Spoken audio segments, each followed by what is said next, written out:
Bonjour, hola. I'm sorry I don't speak Spanish, but I'm in love with Spain and I'm in love with San Sebastian. So thank you so much for having us here today. Thank you, Sasha. Where's Andoni? Oh, hello. No, thank you. Well, it's been such an amazing 2 days of speakers. I mean, I'm just blown away, and I think I'm going to repeat some. I think I think Ruth said that I think it's one of the best Congress I ever been to. The reason why is being. I think for me as a chef, being curious is so important, you know, and being in a space where there is so many dialogue and that make you think is just incredible. So I didn't know what we were going to do today. At first, they wanted me to talk for 30 minutes. I'm like, 30 minutes? And then I brought him here with me, and this is his first time in Europe. His first time in... he met me in my house. I have a house about an hour away from here, on the other side, which is France. It's not the Pays Basque. And we cooked together. We just show him around, and then he came here. And then I thought, wow, I hired this guy 2 years ago, and he's 24. He's very young. And it's been just an incredible journey to be able to work with someone that also inspires me every day. And what better things for him to put me on the spotlight. So it's a conversation that we're going to have about life, about wine, about people, about story. So, Felix, welcome. Thank you very much. Thank you very much. Very happy to be here, and I'm going to be speaking English because my Spanish is not so great. But I think the biggest thing I want to start with is, why do you cook? I think that, you can do many things. You're a talented person, but why cooking? So I've never been to school, cooking school. I study business. I have an economy, and then I study international business. And I always thought the act of cooking is been always something, a connection with others. And the reason why I cook is not just to cook food. It's to open myself to others and to be able to dialogue with others. But it's also, for me, food is language.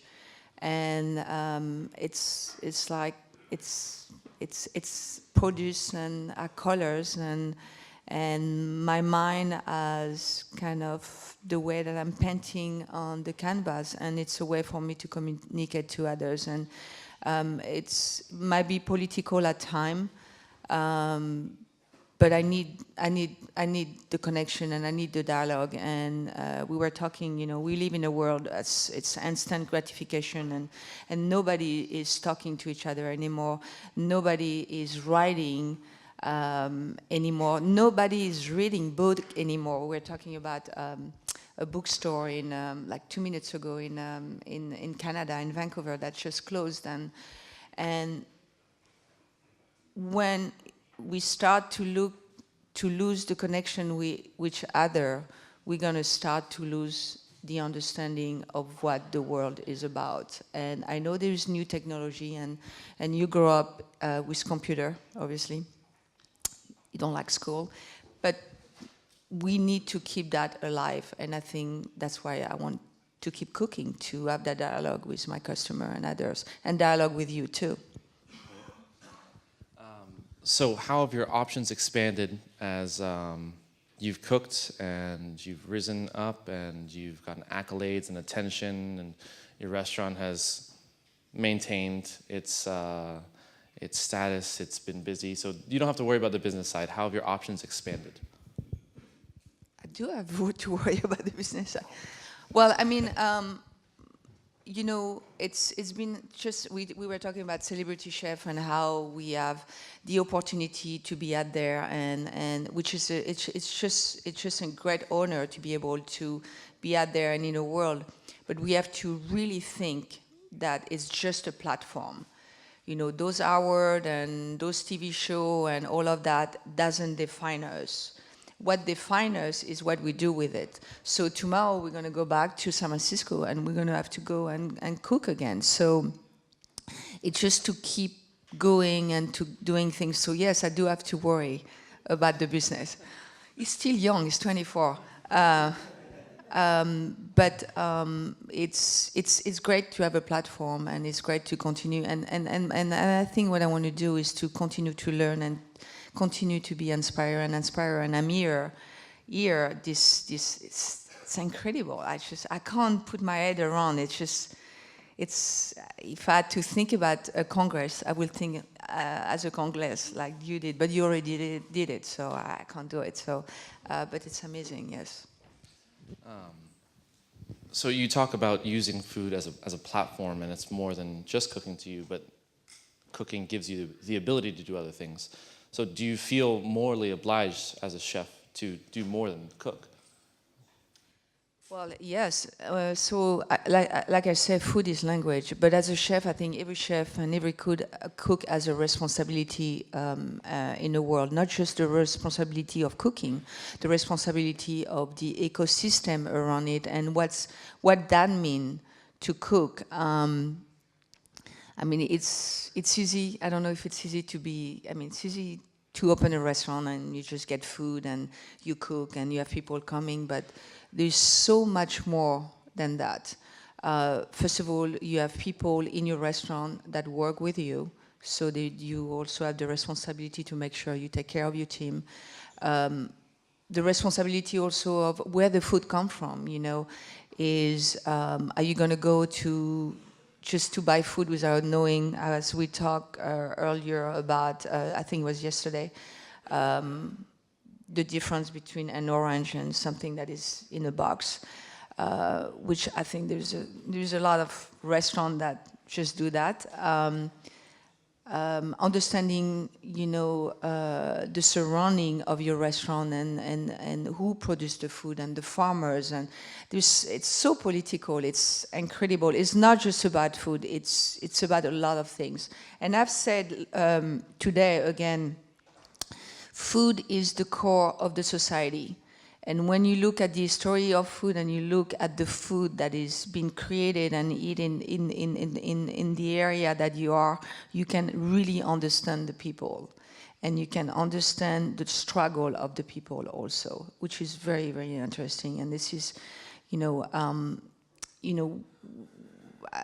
Ruth were talking about what's going on in rural America, And I'm the first to say that I perhaps didn't pay attention to that. And I should have paid attention because my parents are from Brittany and they were farmers, and I saw the struggle and I kind of forget about that. But it's very important to, as a chef, to be aware about what's going on around, not just around yourself, but around the world. And food is going to be the answer of everything. It's going to create war. It's going to create a lot of things also. So I think it's important to take care of everything that's around food. Are you agree with? I agree. No, I agree. I think there's a lot of importance, and there's, I mean, you could almost call it a weight to carry to maintain your vision. So when you reach a certain level of success, like, how do you personally maintain your values? Because it's easy to, we're talking about sponsorships, it's easy to just kind of cop out or maybe be safe rather than take risks. Yeah, it's a big question. I mean, it's an interesting question. I think some people, I mean, some people are going to do whatever they need to do to do their business, and that's that. And I'm not saying it's wrong. It's I try to walk the walk and talk the talk, and I try to not get involved with something that I don't believe in.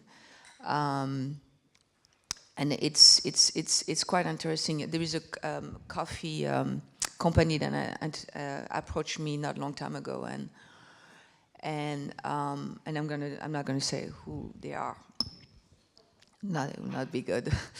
And I was having a conversation. So I'm curious, if someone come to me and ask me, hey, will you be interested in a partnership? And I'm curious. So the first thing I asked them, well, tell me a little bit about the coffee company, and tell me a little bit about the story, and tell me about where the coffee come from, and I don't want to know about the CEO. I want to know about the people that make the coffee. Well, the person couldn't answer to me. I was like, well, no, I just work for this company, and I thought it would be nice maybe that. And that worried me. That I need to know. I need to ask questions, and I need to know. I need to have information, because I think when you get information, then you can make your own choices. So, I'm trying to make my own choices to ask questions. So you addressed your values part, but what about risk? So you reach the top, and you, in a restaurant, in a success, you have dishes that everybody loves. Everybody comes to the restaurant for. Why would you change things? We recently, 6 months ago, we took off a dish that had been on since we opened. It's 7 years ago. Why stop? Why stop serving it when? Well, I think you can't live your life with fear and fearing that if you do something, so if you don't take that away, if you keep that, it's like everything's going to be okay. Fear is prison. If you don't take risk in life, you can never achieve something else. It's not about a perfection. It's not about perfection. About you have that and you're going to keep that. It's about evolution. You need to put yourself in a position that it makes you uncomfortable to be able to reach higher. So and you know that.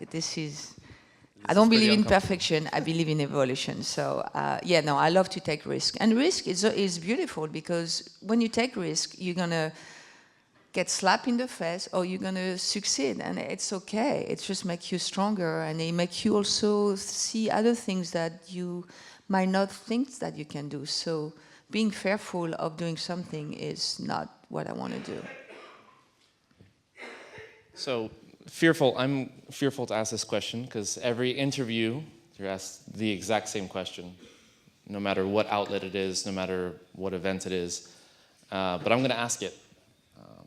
What is it? I love Adidas. Yeah, why you love Adidas, correct. What is it like to be a female chef? What does that mean? It means to be a woman that cooks in a kitchen. So What do you think? I'm going to ask this question to men. What do you think, Andonis?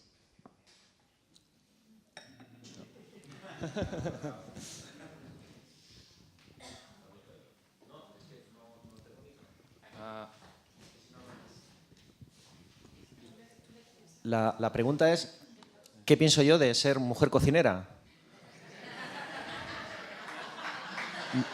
Me gustaría serlo, sinceramente me gustaría serlo, pero ¿qué pasa, Juan Mari, tío? No me metas mano, que todavía no lo soy.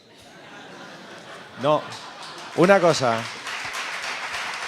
Yo sé lo que suele responder Dominique, que curiosamente es lo mismo que suele responder Elena, y básicamente un cocinero es igual que un cocinero o cocinera, es lo mismo que un conductor o conductora, o es lo mismo que un agricultor o agricultora. En el fondo tú haces tu trabajo y que te valoren por tu trabajo, no por ni por el género, ni por la religión, ni por estas cosas, ¿no? Esta es la tesitura.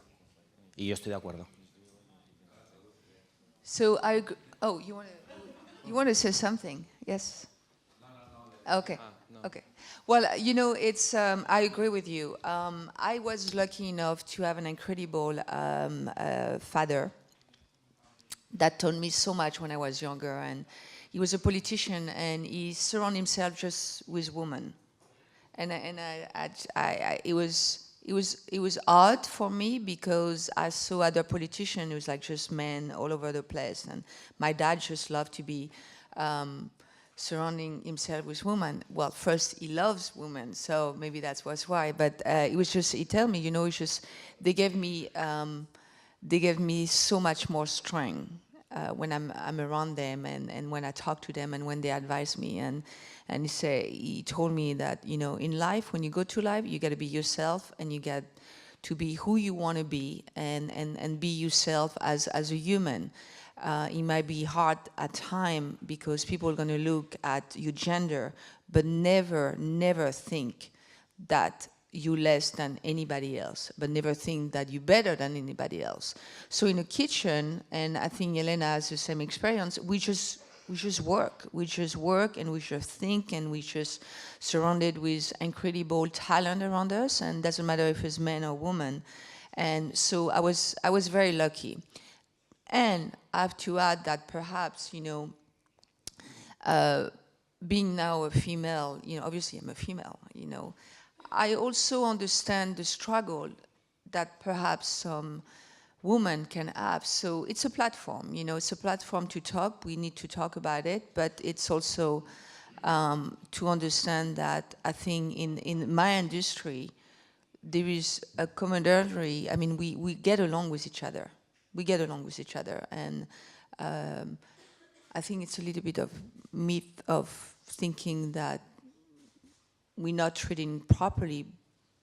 Perhaps it could happen at time, but you know, I think I remember I was watching this documentary, and there's, I think it's in the 1940 or something when the first woman chef got 3 Michelin star in France. I mean, we've been around for forever, and we're going to be around forever. So I think the interesting things to talk about now is to come together and not to talk separately. We all need to talk together, and we need to support each other, and men need to support women, and women need to support men. And at the end of the day, just let's cook. And that's all I want to do. Speaking of just cooking, though, at Acclaimed Crenn, like Ruth said, guests get a poem when they sit down. That's the first thing they are given. So why are giving people who are coming to you for food, coming to you for you to cook for them, why give them poetry? Life is a poem, but words matter. And I think we talk about that today also and yesterday. I always believe that everything is a language. So food is a language, and so words, it needs to be also word. Obviously is a part of the language. And for me, I didn't feel that if I do the food that we do at Acclaimed Crenn and we just have a menu with just writing the dishes, it was not the authenticity and the integrity that I believed. So, I mean, I write poetry since the age of 4 years old. Some are good, some are, I mean, I'm not a poet, but it's a way of expressing myself, and I just feel so much, it's so much easier for me to express in a way of sentences. So it's a reflection of who I am, but it's also a connection of what we're doing at Acclaimed Crenn. It's a story on the plate, and how you're going to start the story, you got to start the story with word, and that's how it starts. So, do you like it? I like it. It's different. It's fun. I like poetry myself, so it's interesting. So speaking a little bit more on Acclaimed Crenn and you at the helm of Acclaimed Crenn. So when you started in this industry, you're executing the creative ideas of others, experiencing it from that end. So how has your vision developed from doing that to leading a kitchen, having a creative vision, and drawing creative people through your vision and what you do? Well, I think when you go through life and when you try to find yourself, which I'm still trying to find myself, it's you need some base. So what you have to do is, for me, it was important to work with different people, to understand the structure of a kitchen. I was not always agree about what they were doing. It's very interesting because I started to cook in the United States, and it was a bit alarming sometimes for me. It's coming from France and eating the food and understanding the beauty of the culinary, world, and coming to United States and trying to understand the story of America through food, which was very hard for me at the beginning. But I learned a lot, and I learned what not to do. And then, so Atelier was a dream for me to really create a space that I felt free, and a space where I could also create a space for others like you to come in and to create with me. It's also an homage of my father, also what he taught me about life. So it's not just about cooking per se, it's about thinking. And I always say you have to think before cooking. So it's really to create this space. But, opening a restaurant and having a restaurant, you have to understand also the in and out of a restaurant. And I think it's pretty similar everywhere, the same thing, You have to open your business. You gotta pay, people to get, the food, and so I wanted to understand the business of it, and then the rest is about the things that we do and the dishes that we create and the story that we create. Oui. So it's the softball questions. Let's talk about Netflix, because I know personally that it's affected a lot. It's changed the business side. It's helped the business side, and it's interesting, and it's something that's happening a lot now. I mean, they have 3 seasons out. There's 93 million subscribers. So what was it like to have a brand new audience for what you do?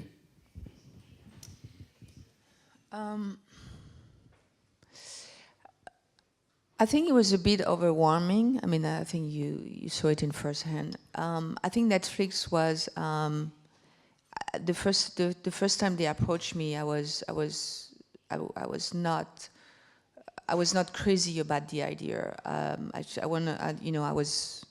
wanted to be in the restaurant.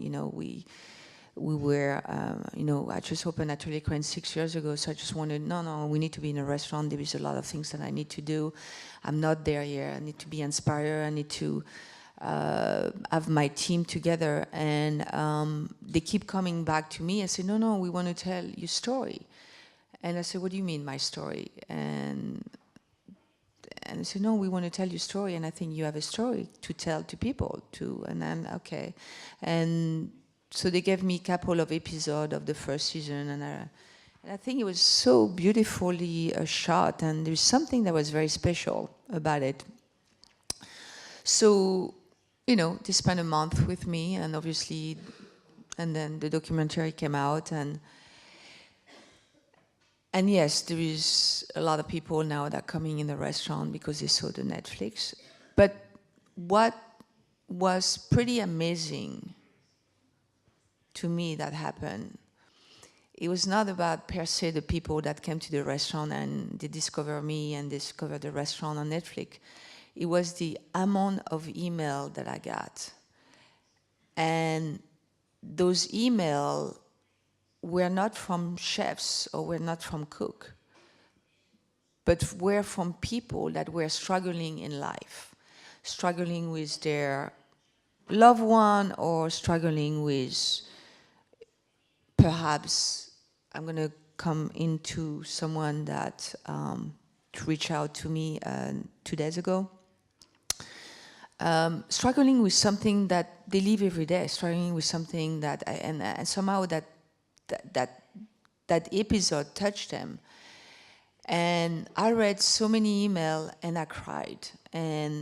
But I realized that if I can touch people's life that way, it's so important. And kids, so many emails from kids, it's crazy. And I'm like, okay, I must do, I think I'm doing something that means something, not just cooking. Then you realize that cooking, it's much more than cooking. It's about also connecting with others. And when you connect with others and we touch their life, it's such a gift. And that's what I want to focus on. And I think you can tell the story about what happened a few days ago, what the email that we got. Because I'm going to cry right now if I talk about this. I think you're the person to explain this. But we got an email reaching out to us from somebody who had leukemia and was in the later stages, and they watched the Netflix episode, and they were moved by it, and they wanted to experience Atelier Crenn, but physically it wasn't that possible. It's difficult. There's a rigorous diet that they have to stand by because of it, and so Chef followed up with that email to them, and we got to send them a little bit of a package. I mean, I don't know if you know about leukemia, but leukemia is it's really a terrible disease, and it's often very terminal. And I mean, I know it the first hand.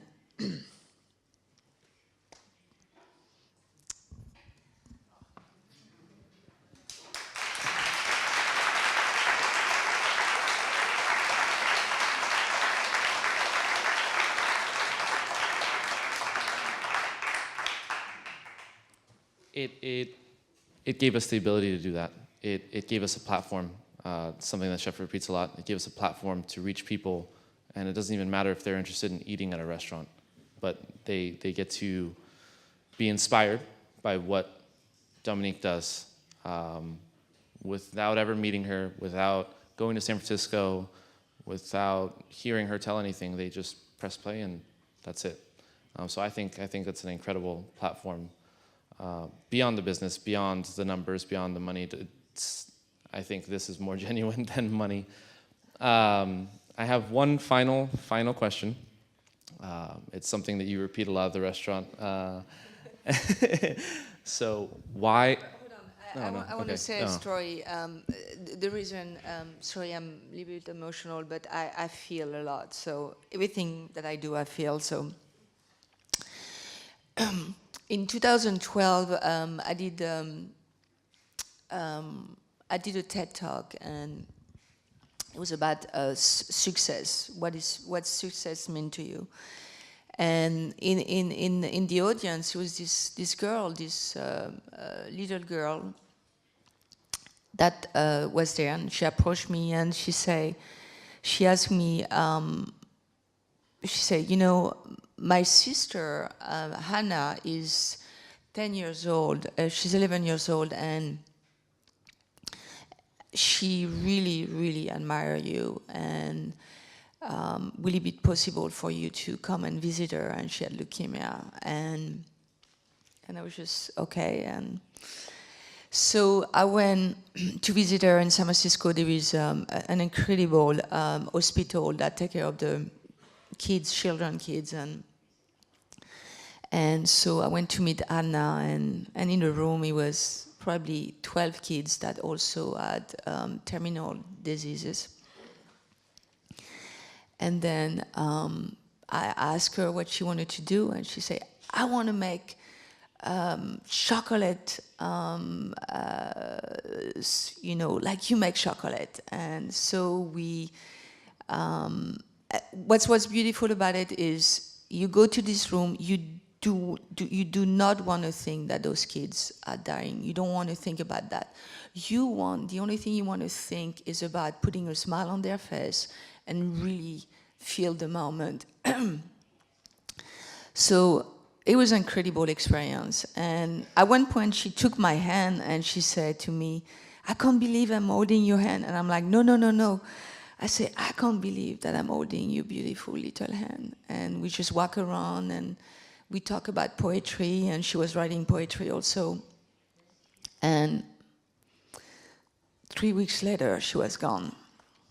And it was so impactful. So what I want to say that we're making magic as chef, but we're also impacting other people's life. And I think this is what we need to think about it, that what we do, it's incredible. And if we can have the children, because they are the future, and if we can make an impact on them, on cooking, or not children that are sick, but just children in general, I think it's the future of cooking is going to be incredible. So that's the only thing I want to say about this. Go ahead. That's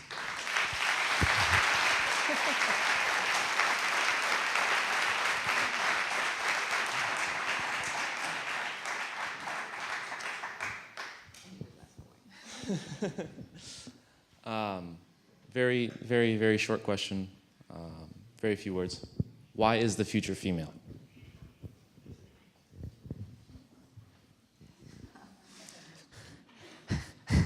It is. Yes, the future is female, but the future doesn't take away the male. It's you know, we are here to, you know, to be able to create more with the help of men. And I said that we will not be here without the men, but I think when you bring those two brains together, there's something else that can explode, and it could be amazing. So yes, the future is female.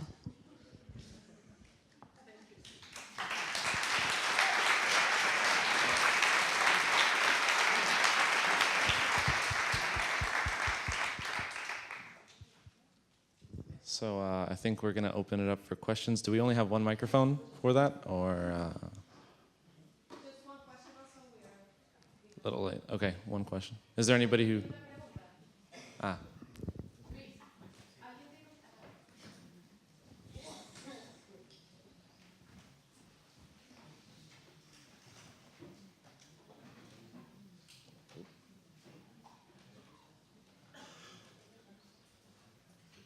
¿Se me escucha? Sí. Hola, Dominique. Hola. Hello. I love your talk. I love you.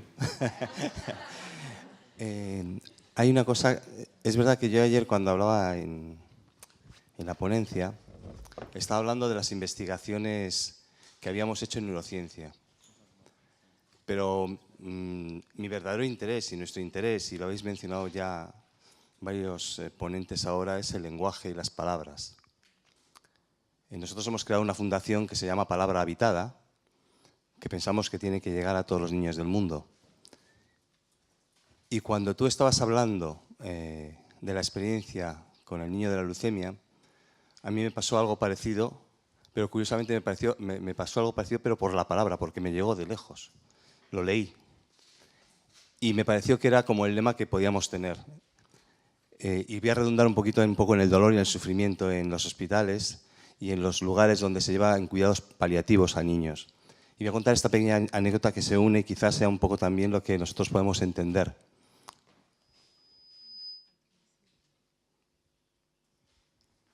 Oh, ahora. Yo cuento esta anécdota porque me llamó muchísimo la atención y es muy parecido. Llevaron a una niña a una casa que en Estados Unidos se han creado para llevar cuidados paliativos, para diferenciarlo un poco del hospital, y llegó una niña de 10 años que le quedaban pocas semanas de vida. Entonces un día, que es muy típico en Estados Unidos, hacer pues, un día donde se hace limonada y galletas, pues cuando llega la señora que había creado la fundación, la psicóloga, va a comprar una galleta y le dice, ¿cuánto vale la galleta? Y le dice la niña, la galleta vale $3. ¿No te parece mucho?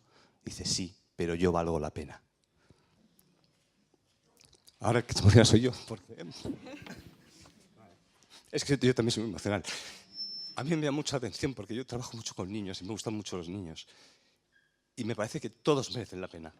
Antes hablaba de que no teníamos empatía porque los niños están lejos y no los vemos. Tenemos que cambiar el concepto de empatía. Empatía tiene que ser empatía temporal, tomar decisiones a tiempo para que las cosas no ocurran, o que ocurran menos, no somos salvadores. Pero es verdad que las palabras forman parte de lo que nosotros somos, forman parte para construir el mundo. Yo creo que lo importante de lo que estamos escuchando aquí todo el rato es que el lenguaje llega al corazón de las personas porque el lenguaje es el corazón de las personas. Simplemente eso.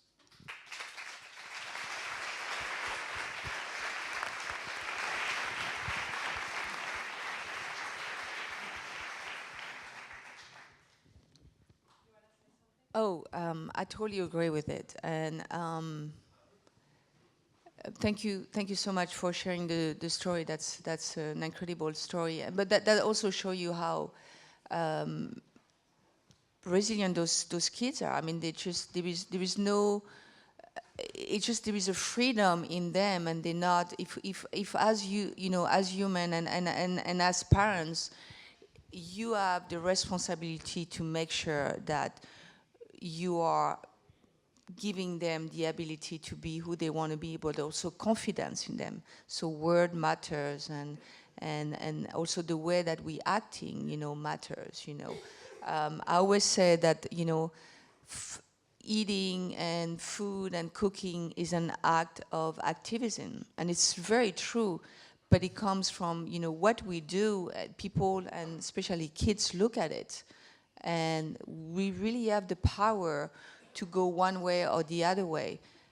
I will say that we need to take that power positively and really just bring beautiful things to this world and to those kids and teach them what it is right, not to kind of tell them, things that are wrong, because they are the future also. And believe me, it's when I hear sometimes kids talk, I know it comes from the parents or the society or the media. It's incredible what they say, and it's also alarming sometimes what they say. So thank you so much for sharing that story. It's incredible.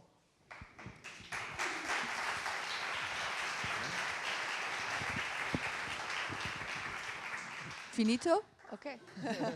Thank you very much.